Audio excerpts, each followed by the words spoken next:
Ladies and gentlemen, I have listened to a clip from Wavinya Ndetwe, and the statement from Machakos governor is very worrying, and it vindicates something that was shared in social media 2 weeks ago that I will also try to point out.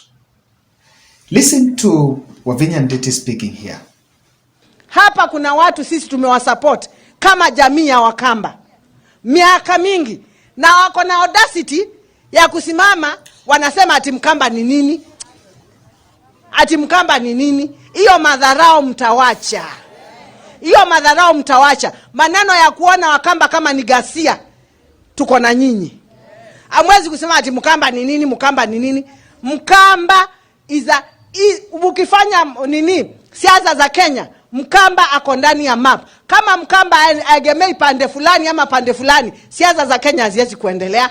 Kwa hivyo as Kamba community, and I'm telling our His Excellency Dr. Stephen Kalonzo Musyoka, sisi hatutaki kuchukuliwa na madharau na mtu.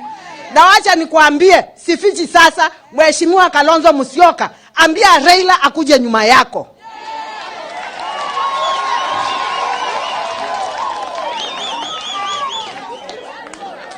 Ambia Raila akuja nyuma ya nani? This time, support His Excellency Kalonzo Musyoka. And I'm telling you with no fear or favor, if you do not support him, we are not with you. What do you think is going on? And are we going to be fair enough to say that she's speaking her mind? Do you think? That message is the voice of Stephen Kalonzo Musyoka. And the reason why I am saying is because a week before the Machakos rally, there is a post that was circulating in social media that she had banned Azimio rallies in Machakos.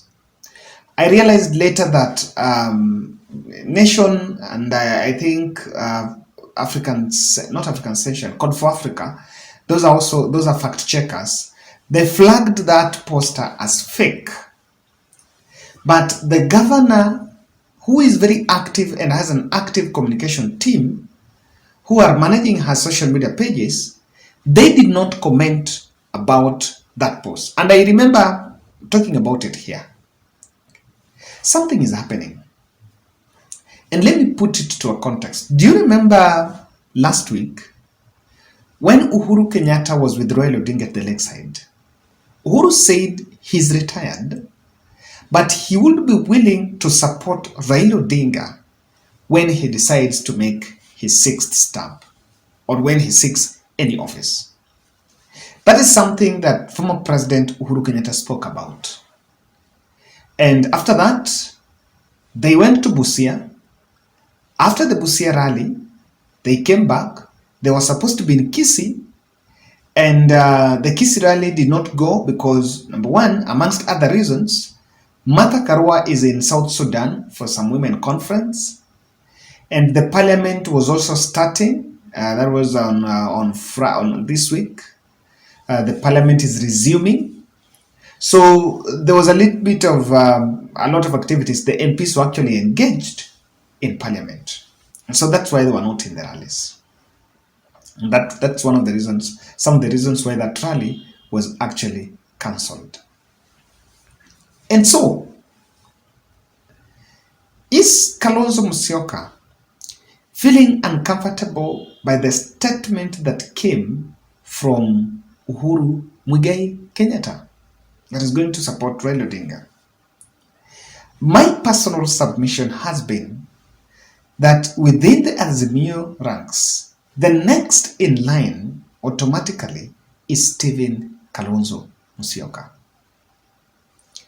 Now, Wavinya Ndetwe is talking about let Raila kae nyuma, Kalonzo kae mbele. I have been attending those rallies, and we ourselves, there is something we mentioned, that Raila's brand of politics and Kalonzo's brand of politics are a bit different but the blend works well for the coalition. Raila is more abrasive and combative and more of a go-getter. The same traits goes with Karua. But Kalonzo Musyoka is going a bit diplomatic and reserved. He's going low on it. And so these are two parallels. And if you've been attending the Azimio rallies, you realize that most of the turn-up, hata wale wenye na mobilize, for example, in Nairobi, was the ODM structures. ODM chairman in Nairobi, Aladwa, was responsible for mobilization both Kamkunji 1, Kamkunji 2, and Babu was responsible for Jacaranda. And then in Kibera, it was easy to mobilize because that is her place. Now, when they went to Machakos, and that's why we need to say it as it is. When they went to Machakos, they held the Azimio PG in Athi River. And after the Azimio PG, they did not hold a stadium rally in Athi River. Instead, they were doing stopovers. And again, the combination must be very honest, I think this time round.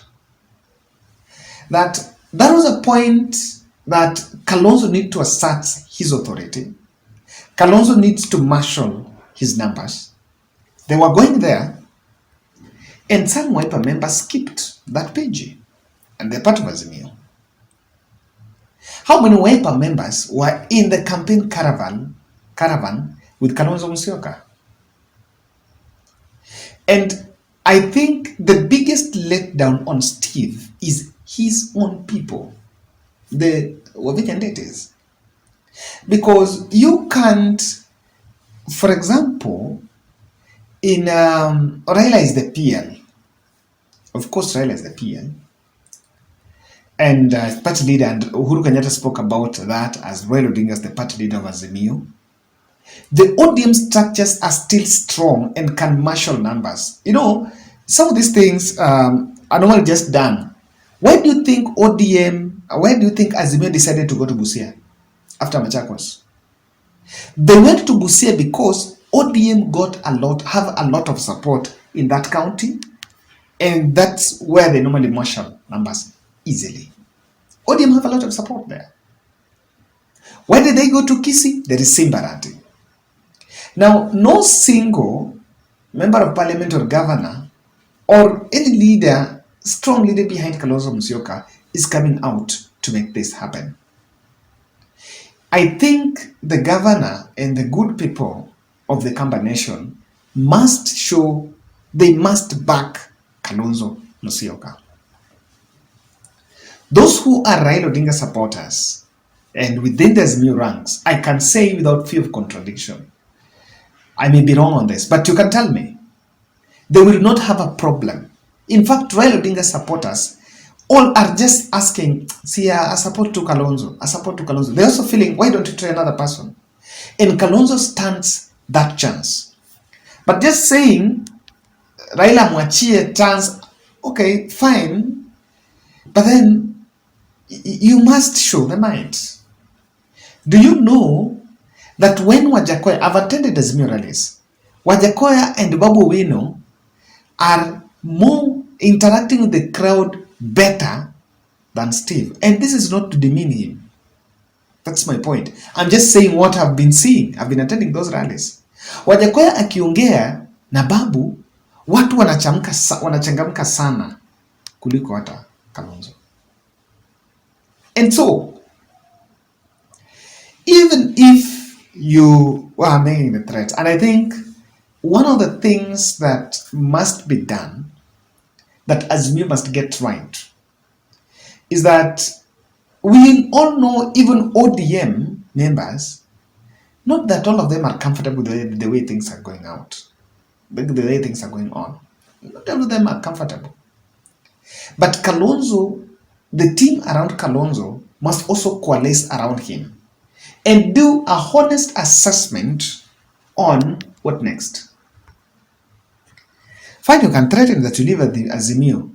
So does Kalonzo have a way to presidency when he joins Kenya Kwanza?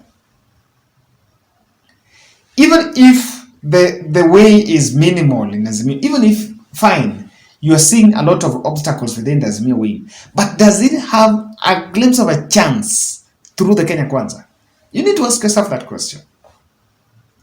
Because it might be surrounded by, and I'm seeing governors like the Makueni governor, Tole Kilonzo, he's been taking the posh position that maybe I'm not going to join that rallies until I don't know what. It's not a problem. And people I think some leaders have felt like when they tell Azimio that they're not attending those rallies, so it's a very special message. And I'm wondering, okay, have you ever attended any? Even so, you've attended any. But aren't you going to attend rallies when you will be seeking your re-election? Aren't you going to have rallies when you will be seeking your re-election? So this is a very critical aspect. And lastly, this is what I see. I think for the better, Azimio must hold together. If they are, the most important thing that this country needs now is someone that can just separate a lie and the truth. Just that. In fact, I've been saying, Azimio have the easiest work. Drop that vote, I lost or I won and I won and nilinyang'anya. Drop that line. Just take the point straight. Just tell Kenyans what was promised and what is delivered and where we're heading. Just that. When you sustain it, you go with it. You're going to give president a run for his money in 2027. That is, in fact, the target now should be on the strategies of them running the opposition. Somewhere in the middle, someone who is proud and go. I don't think it must be Raila. But for William Ruto, you need a wild card. Get a Kalonzo Yoho. Or get a Kalonzo Paranya. Of course, a Kalonzo matter will not work well. It will not work well because there is a lot of suppression, and with the way William Ruto is now trying to reinvading the mountain, it will not be easy, and the current defections from Jubilee people. But then you need a wild card. All the cards must be on table. That's what they must agree. That even if Kalonzo is given, but na ye na nani? Sawa, Raila amekaa nyuma, Kalonzo amepewa, which we all want apewe na nani. So the script must be laid. All cards must be on table. And that is why I insist, for now, if you want to help Steve become the president or challenge William Ruto successfully, then support the cause now. The cause is easy. Just from social media pages, you must not even attend the rallies. Mko na Twitter pages. Kama kitu inasemekana mnajua hii ni wrong, what stops you from saying that is wrong and this is right? You just need to tell Kenyans what is delivered and what is going on, and just that, you will flip the masses on your side so that people will weigh. But okay, you might have made a mess. That's my take.